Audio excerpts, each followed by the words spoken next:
Hello नमस्कार, मी सोनाली. स्वागत आहे तुमचं माझ्या मराठी व्लॉग चॅनलमध्ये.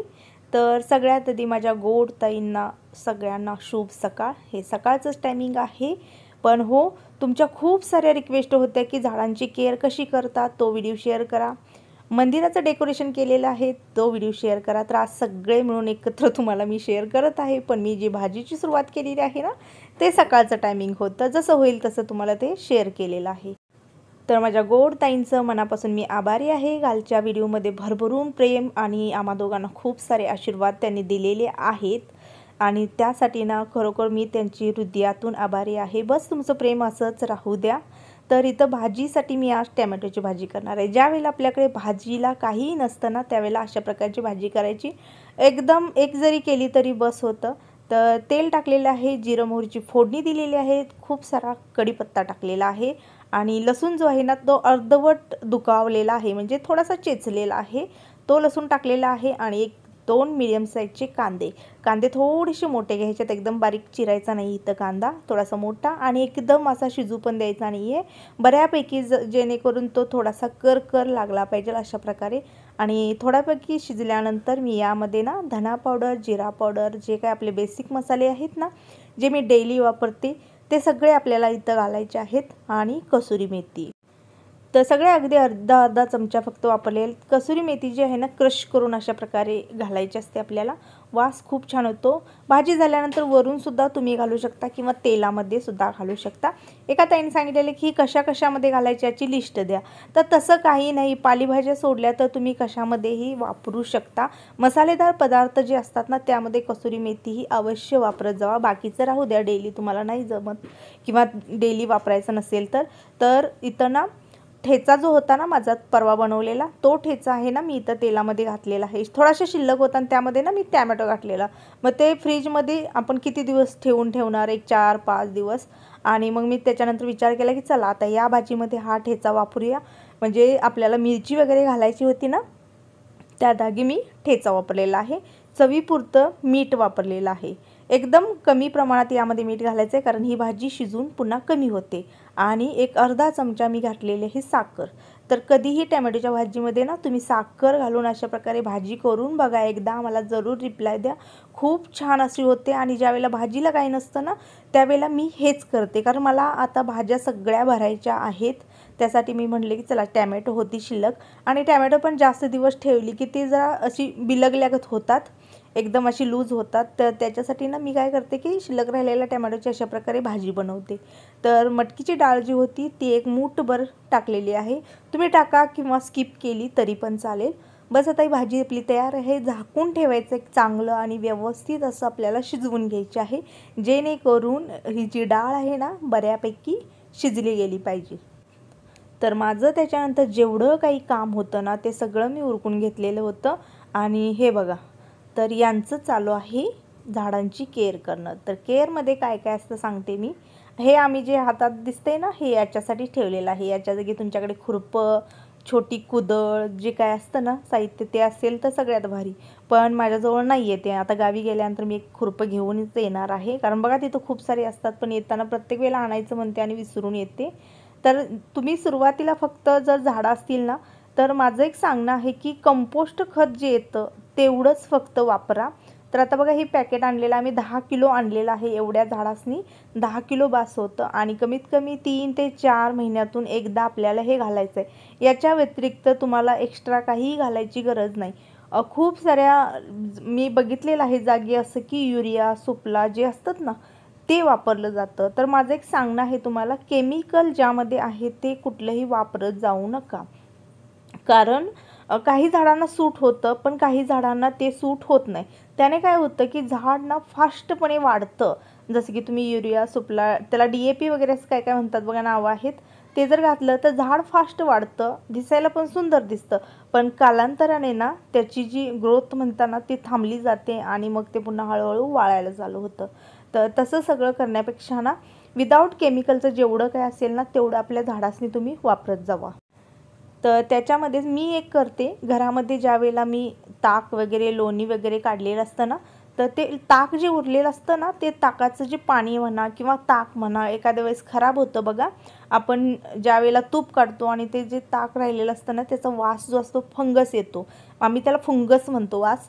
तर तो जो स्मेल जो असतो ना, तो आपल्याला आवडत नाही. मग आपण ते ताक काय करतो, असंच ओतून देतो. तर तसं न करता कधी पण जास्वंदीचं झाड जर असेल तर त्या झाडामध्ये ना ते ताक ओतायचं. खरोखर सांगते, माझा स्वतःचा अनुभव आहे. त्याने झाडाची ग्रोथ म्हणा, सगळं म्हणा, खूप छान होतं.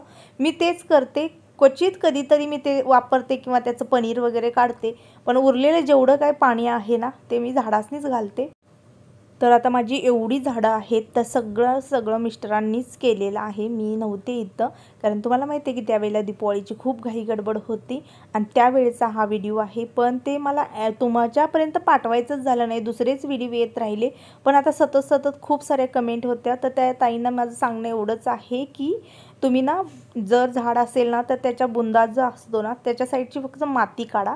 अगदी 1-2-3 वाट्या म्हणतात ना, एवढीच माती काढा किंवा अशा प्रकारे खोदा आणि मग ते खत घाला आणि मग त्याच्यावर जी उरलेली माती आहे ती घाला. किंवा मी आता बघा खडे वगैरे टाकलेले आहेत, तर मला खूप कमेंट आले की हे खडे कशासाठी आहेत. तर सांगते, यांच्या कारखान्यात ना अशा प्रकारचे खडे शिल्लक पडलेले, मग ते असे वेस्टच जाण्यापेक्षा यांना काय वाटलं की झाडांमध्ये जर टाकलं तर थोडासा शो येईल. पण या खड्यांचा एक फायदा पण आहे आणि तोटा पण आहे. फायदा हा आहे की जे गवत उगवतं का नाही आपल्या झाडांमध्ये, कुंड्यांमध्ये, ते कमी प्रमाणात उगवतं. आणि तोटा सांगते हा आहे की आता एक झाड जर आपण लावलं तर त्या झाडातून जे एक्स्ट्रा झाड येतं बघा, म्हणजे म्हणतात ना फाट्या फुटणे, ज्या जमिनीतूनच फाट्या फुटतात त्याच प्रकारे कुंड्यातल्या झाडांना सुद्धा कोंब येतात. म्हणजे एक जर असेल तर दुसरं त्याच्याकडेला येतं.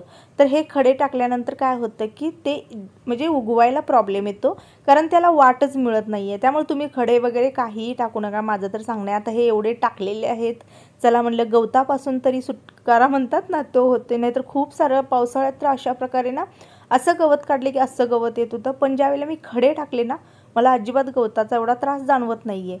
पण शक्यतो हे खडे न टाकलेलेच बरे, कारण ते एक वेळ गवत काढलेलं परवडलं.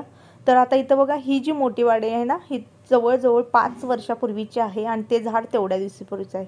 त्याच्या पाठीमागून जी मी जमिनीत झाडं लावली ना, ती त्याच्यापेक्षा 4 पटीनं मोठी झालेली आहेत आणि ते जवळजवळ 5 वर्ष झालं ते तेवढंच आहे. जसं की तुम्हाला माहीत आहे, काही झाडांना ना जमिनीचा आधार लागतो आणि काही झाडं जी असतात ती कुंड्यामध्ये इझिली येऊन जातात.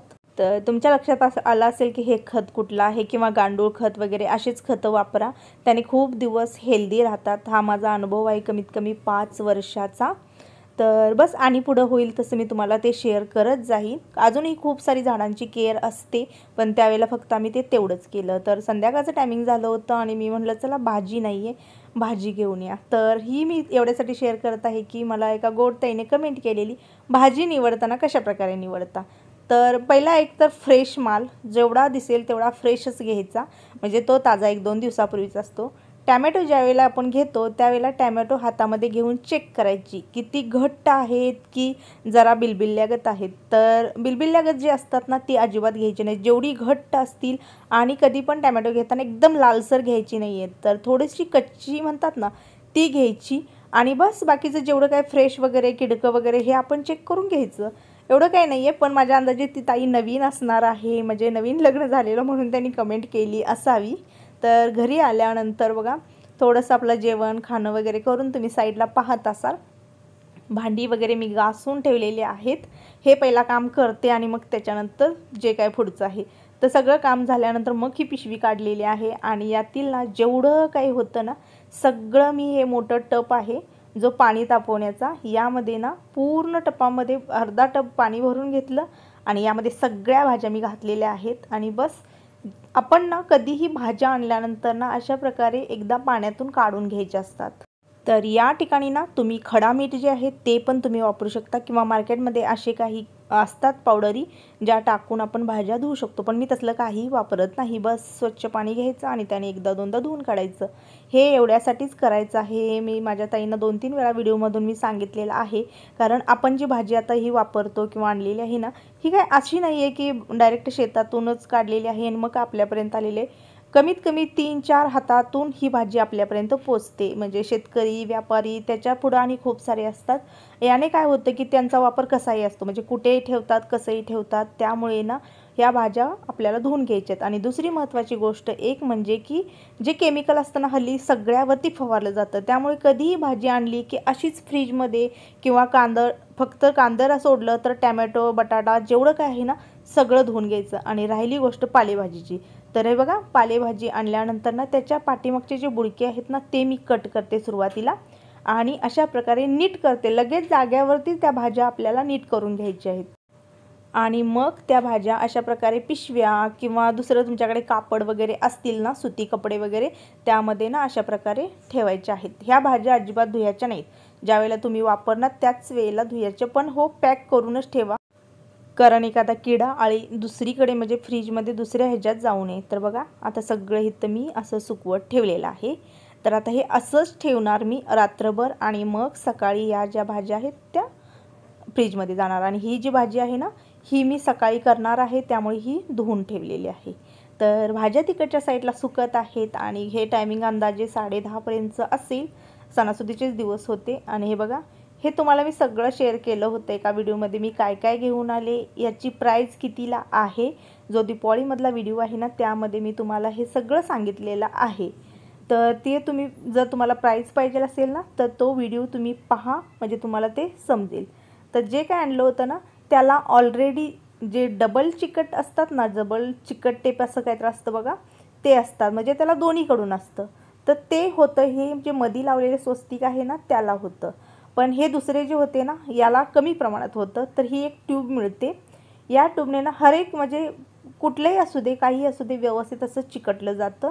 तर बस त्या साईडला जी पाठीमागची येते ना बॅक साईड, त्या साईडला फक्त आम्ही हा ग्लू लावत होतो आणि बस चिटकवत होतो.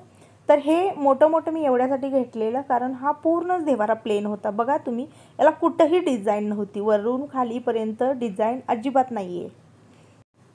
फक्त आणि फक्त एकाच जागी डिझाईन, म्हणजे मंदिराचा जो खालचा भाग आहे ना हा कमानी टाईपचा, फक्त हिथंच त्यांची डिझाईन होती, बाकी पूर्णपणे व्हाईट होतं. आणि मग ज्या वेळेला ते पूर्ण तयार जे असतं अशा प्रकारे त्यांनी एक डिझाईन केलेली असते आणि खूप छान असं सजवलेलं जे मंदिर असतं ना ते आपण घ्यायला जातो ना त्याची प्राईस खूप होती. आता मी जिथं बघायला गेलेली तिथं अशा प्रकारची खूप होती. त्यांनी खांबावरती सुद्धा डिझाईन केलेली, पुन्हा पेंट केलेला, खूप छान नक्षीकाम केलं होतं. पण त्याचे रेट ना 6,000 7,000 अशी रेट होते. मग हा जो देवारा आहे ना हा मला 2,500ला मिळालेला होता, का तर हा पूर्ण प्लेन होता. मग मी कायम असंच करते की जेणेकरून स्वतःची थोडीशी मेहनत लावायची आणि स्वतःचं थोडं डोकं लावायचं आणि त्यामध्ये ना त्याच्यासारखंच, भलं ते सेम नाही जमलं पण थोडंफार तसंच लूक आणायचं. तर आता हे जर मटेरियल पाहिलं तुम्ही सगळं कमीत कमी 400 ते 500 असेल अंदाजे मी सांगत आहे, कारण त्याच्याबरोबर हे मणी वगैरे आणि छोटे छोटे मणी आहेत, असं खूप सारं साहित्य घेतलेलं. 400-500 असेल आणि माझा एक टाईम जो असेल ना तो 1-2 तास लागला असेल. तर आपल्या मनाजोगं आणि मस्तपैकी असं आपण इथं करू शकतो. मग ते तयारला एवढं पैसे देऊन आणण्यापेक्षा ना मी काय करते की पहिलं पण मंदिर तसंच होतं, एकदम प्लेन होतं, त्याला मी सजवलेलं पूर्णपणे. आणि हो इथं मी एकटी काही करत नाही. घरामध्ये अगदी कुठली गोष्ट जर सजवायची झाली किंवा तिला एक लूक द्यायचा झाला तर मिस्टरांची खूप मोठी मदत असते, कारण माझ्या एकटीवर काहीही नसतं, आमच्या दोघांची मेहनत लागलेली असते. जी काय डोकं लावायचं ते दोघांचं असतं. तर हे जे कलर कॉम्बिनेशन जे निवडलेलं आहे हे दोघांचं आहे. आणि खरोखर सांगते मी, सुरुवातीचा देवारा जो होता तो वेगळाच दिसत होता आणि ज्या वेळेला हा डेकोरेट केला तर त्यावेळेला खूप खूप सुंदर आणि मस्त दिसतो. आणि हो तुम्ही म्हणताल आता ह्याला स्वच्छ करताना वगैरे प्रॉब्लेम येतो, तर काही प्रॉब्लेम येत नाही. थोडंसं एका साईडनं जर उचललं तर हे सगळ्या वस्तू निघतात. व्यवस्थित अशा आपण साफ करायच्या पाण्यामध्ये आणि बस पुन्हा एकदा चिटकवायच्या. तसं तरी आपल्याला हे सारखं काढावं लागत नाही. 6 महिने तरी आपल्याला अजिबात हे याच्यावरती धूळ घाण दिसणार नाही आहे, कारण ते एवढं ओढूनच घेत नाही. एक कापड फक्त फिरवलं किंवा एक कापड जरी झटकलं तरी ते आरामात निघून जातं. त्याच प्रकारे ना छोटे छोटे जे मणी होते कलरफुल आणलेले ते अशा बॉर्डरी ज्या आहेत त्या दिलेल्या आहेत. आणि इथे एक चूक झालेली आहे, हे मणी चुकीचे आलेले आहेत. तर हे मणी जे आहेत ते चेंज करून मी दुसरे आणणार आहे आणि मग ते लावणार आहे. तर पुढचं जे आहे ना ते तुम्हाला पुढच्या व्हिडिओमध्ये मी नक्की शेअर करेन.